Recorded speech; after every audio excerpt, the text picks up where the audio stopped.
Welcome to Eminence, Kentucky, boys and girls. Yes, that's the home of Eminence guitar speakers. And I've come here all the way from Germany to work on my signature guitar speaker, the Karnivore. Why don't you join me today and see how a speaker is born? We're gonna work on the voicing of the speaker, we're gonna try different prototypes, and we're gonna try to find the perfect guitar tone for the ultimate heavy metal guitar speaker. Follow me.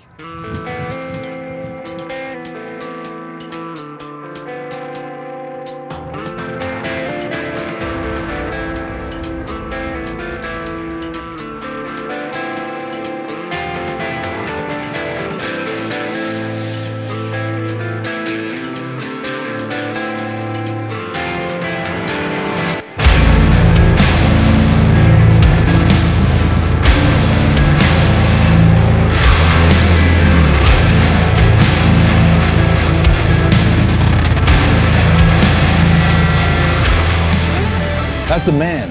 What's your official title here again? Product Design Manager. Yeah, but that's the guy I've been in touch with to voice the speaker, to come up with lots of prototypes. Because I can just tell him like, I want more of this and less of this, and I don't know how that works. But I've learned a lot. Oh yeah. Right? You're a good student. Thank you. So this is where the magic happens, right? This is our main lab. This is where we build all the prototypes. Vicky's our senior lab technician. Hello. She's building some of your new samples right now. Oh, you see. So once the prototypes are done, I can show you what I would do with them, because then my job starts and I do some listening tests and create some IRs. Follow me downstairs. Thank you, Jerry. Thank you, Chris. Maybe we can have a quick look into the production here.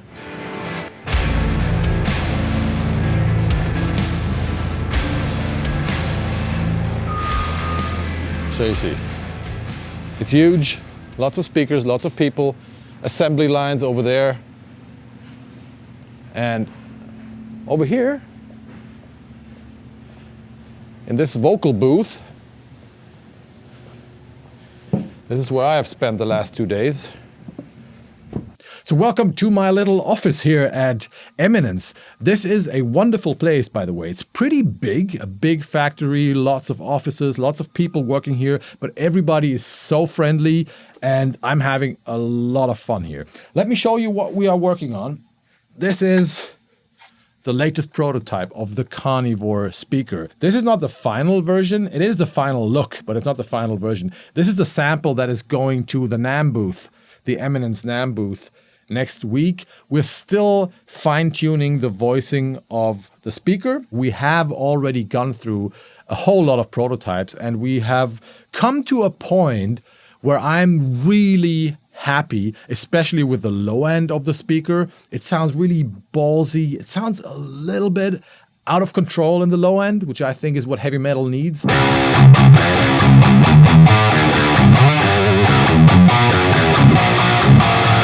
And we have a beautiful and really complex and sophisticated and expensive sounding lower mid-range that I love. It sounds really vocal, super happy with that. Right now, the only thing missing is a little more clarity in the upper mids. That's what I want. A little more aggression, a little more bite there, without making the top end harsh. And that's difficult because there are many parameters that you could tweak on a speaker, and that's what we're gonna do today. So we start with the existing prototype that we have. Jerry, the main engineer and wonderful mastermind here at Eminence, has come up with 4 or 5 different ideas of how we can change that upper mid-range and give it more bite. So today we're gonna build 3 or 4 different guitar speakers where we change one parameter each. We're all gonna put them into this KSR 4x12 that Kyle from KSR, thank you so much, sent over from Ohio, like an empty cab, that we're using here today. Then I'm gonna play the speakers one by one through this KSR amp, but I also have my rig over there, so my little mobile rig, laptop, and audio interface, and my Odyssey headphones, so I can create IRs with those SM57s and compare the speakers directly.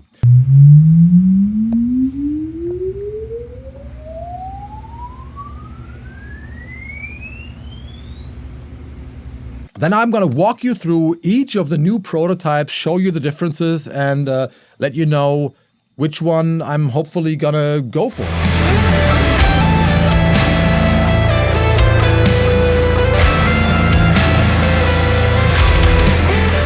First of all, we're gonna try a smaller dust cap. We have already changed the dust cap also to a different material. Today we're gonna have a smaller and like less round, flatter dust cap, and gonna try that. A smaller dust cap probably is gonna give us more bite, more highs.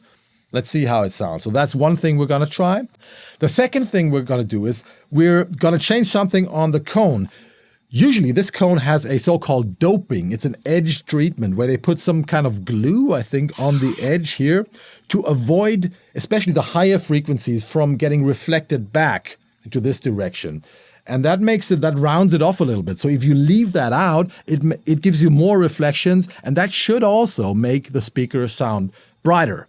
Then finally, I don't know if you can see this, the spider in here. We're gonna try a different spider. I think we have already changed a little something. I don't even remember. But we're gonna try a stiffer spider. And that's just gonna change, I guess how the voice coil moves, or how that movement is translated to the cone or something. Don't ask me. But we're gonna try a different spider, and that could also affect the high end in a good way. So 3 ways to make the speaker brighter. That's the 87. 87 versus no doping. dope. Yeah. No edge. No dope. So Yeah. the no dope. It's that one. Yeah, it has no top end. Wow. And a little bit Okay. less energy here. And finally, the fourth prototype is gonna have a different voice coil, or like different windings on the voice coil, less material. And we expect that to have the most drastic impact on the sound. But let's see. So that means we got our current prototype, which already sounds lovely, called number 87, by the way. And then we've got 4 more options, 4 more ways to go. Maybe they all suck, maybe some of them work. Typically, 2 of them sound cool. The next thing I would try after that would be to combine those 2 options and build another prototype to see how that adds up. So you see, it's a lot of trial and error, a lot of steps to go, a long journey. Today you can be a part of one of those steps. Enjoy. Let's compare those 5 speakers. Here we go. So let's analyze what we have achieved the last 2 days. You can't see me now because I'm just on my laptop in a hotel room, but you can see my screen. So here we've got 2 DI tracks, and they're going into a plugin. This one is Amp Room from Softube with an ENGL Savage 60, and then going into the IRs that I have taken the last 2 days so we can compare the different prototypes. And first of all, I want to show you what we started with, and that was prototype 87, which sounded great in the low end and vocal in the mids, but a little dark.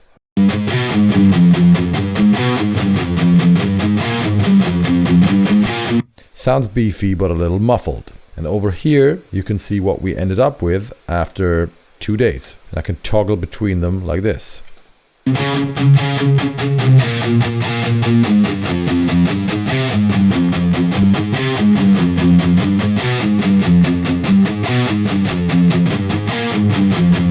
And I am extremely happy about the results because we managed to leave the low end pretty much untouched and just added this clarity and bite.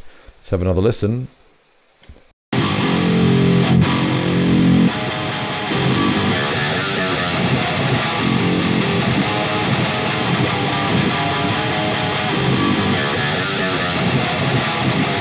This sounds more defined and will sit way better in a mix.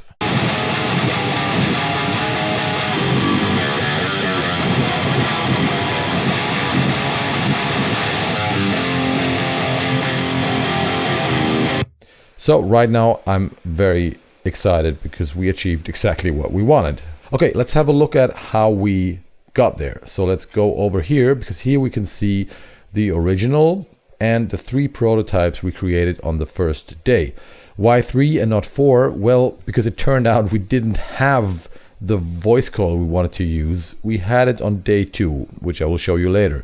But what we did was 3 different attempts to give us more higher mids and more grind. One was no doping, so using no edge treatment on the cone. The other one was the smaller dust cap, and the third one was the stiffer spider. maybe start with the smaller dust cap. Go from here to here, okay? Let's go.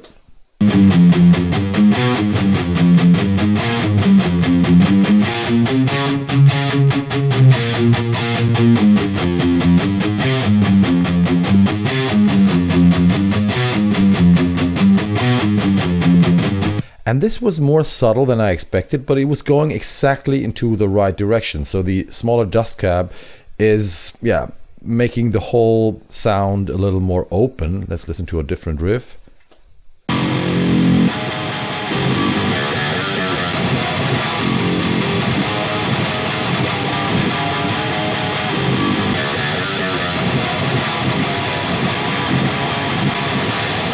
So I was like, yeah, this clearly makes it better and brings it into the right direction. So this is something we can try. Next thing I tried was the stiffer spider. So let's go to the original.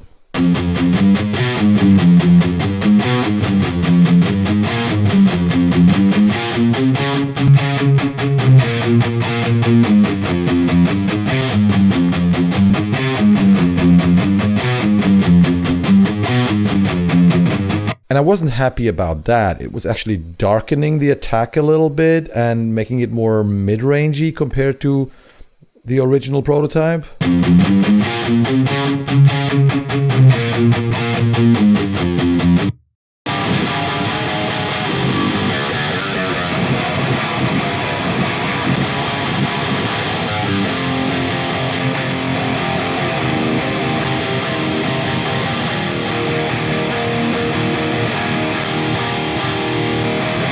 So this was actually making it sound a little more V30-ish with more mids, and this is not where I wanted to go. So the stiffer spider was no option for me.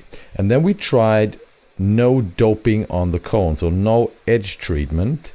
And I wasn't expecting too much, but listen to this. Original.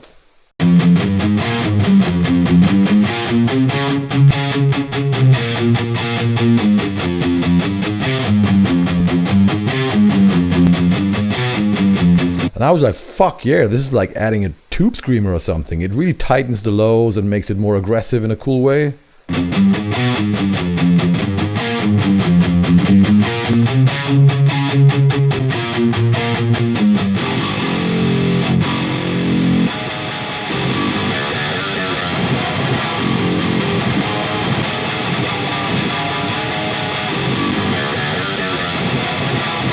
So at the evening of day one, 2 days ago, I knew that we were heading into the right direction, both with the smaller dust cap and leaving out the doping of the cone. And so I was quite happy at the end of day one. And then we go over here to day two, that was yesterday. We tried some more stuff. So the first thing I wanted to do is to combine the smaller dust cap with no doping. That was one thing. Here it's called no edge, by the way, no edge treatment. It's the same thing. But at this point, we also had the new voice coil ready. So we could also try if the voice coil would additionally help us. So the next morning, I did a fresh IR of this one here, the no doping here. And it sounds like this.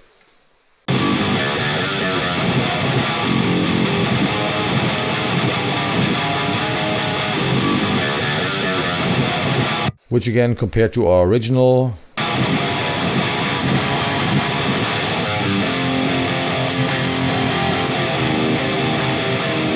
opened the tone up quite a bit. Then we went on and combined no doping, no edge treatment with the new dust cap, which sounded like this.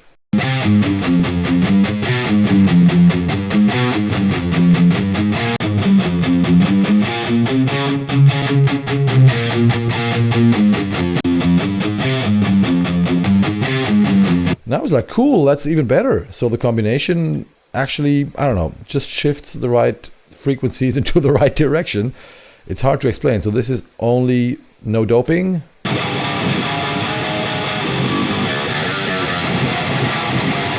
And this is with a smaller dust cap. So additional grind, more aggressive, more metal.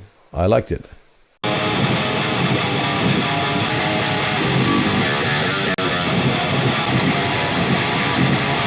And I always try different microphone positions. So right now we're hearing edge of the dust cap, like our reference mic position.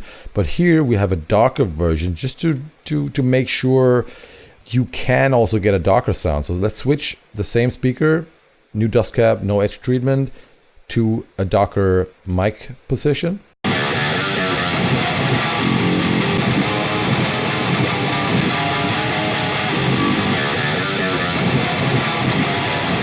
So I thought like, hey, if this is too bright or too aggressive for you, just move the microphone out of center a little bit and you get a smoother tone.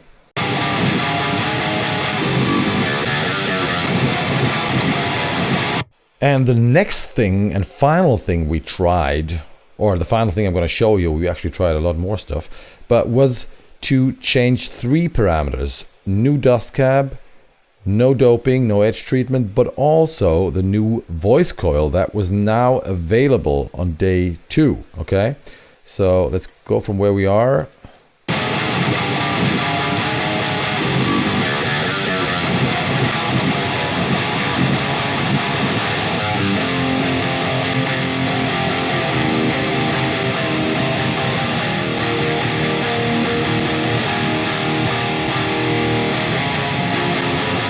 And this seemed to darken things a little bit again, but it just seemed to affect the very high sizzle, and it reduced the sizzle, so I kind of liked it without.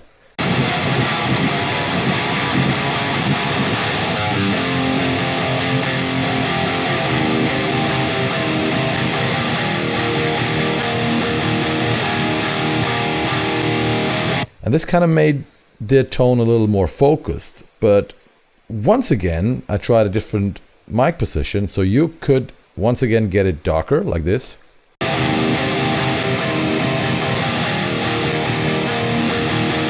Or even brighter.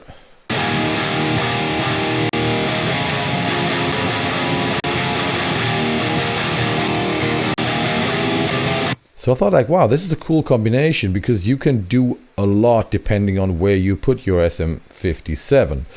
So maybe one more time, let's compare this to where we started.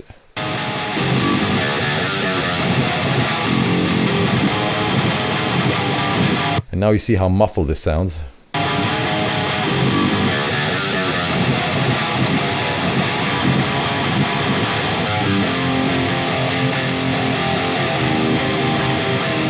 So this is where we are right now. I think we have to build a few more prototypes, but right now I feel like this is exactly the direction I want to go.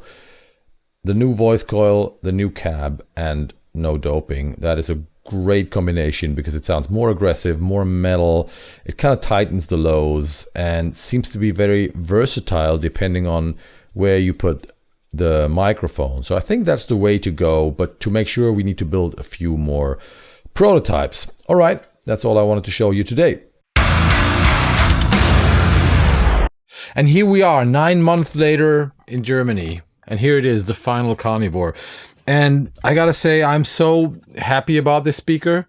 I'm happy about the whole voicing journey. By the way, we ended up only changing one more thing after I was in Kentucky. We changed the magnet. I think we went for a slightly smaller magnet. So this became a 60-watt speaker now, and it's crazy how well received it has been, and that makes me so happy because I was a bit nervous, but everybody seems to love it so far. I mean, no speaker is for everyone. It's a matter of taste. I get it, but like both from the videos that people like Ola Englund and Glenn Fricker and others did, but also from people buying the speaker and getting back to me, I'm getting very positive feedback, and that makes me happy. And from that feedback, I can tell there are a lot of people out there who really know speakers, know what they want. And it's just great to hear that a lot of you guys enjoy this. So yeah, the Karnivore is now available at Sweetwater and Thomann. So far, the demand has been crazy high. So very often it's already sold out after only 2 days or something. But you can pre-order and you will get your speaker. So yeah, check out the Karnivore. It's a really nice looking speaker as well, by the way. I convinced the guys at Eminence to powder coat it in this dark red, which I really love. Yeah, it's sad that this will disappear inside a guitar cab. Can anyone start building guitar cabs with like a plexiglass back or something? That would be cool.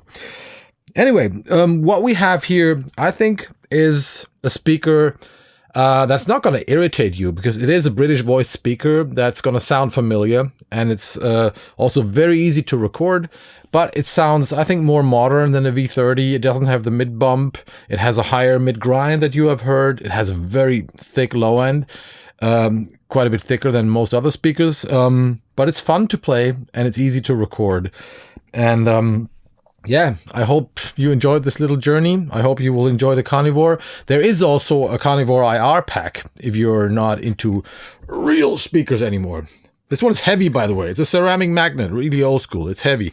So yeah, there's an IR pack as well. I'll put some links below for the Europeans and the US customers and to the IR pack. Thanks for watching, and I see you in the next speaker video. I see you in hell, motherfuckers. Bye-bye.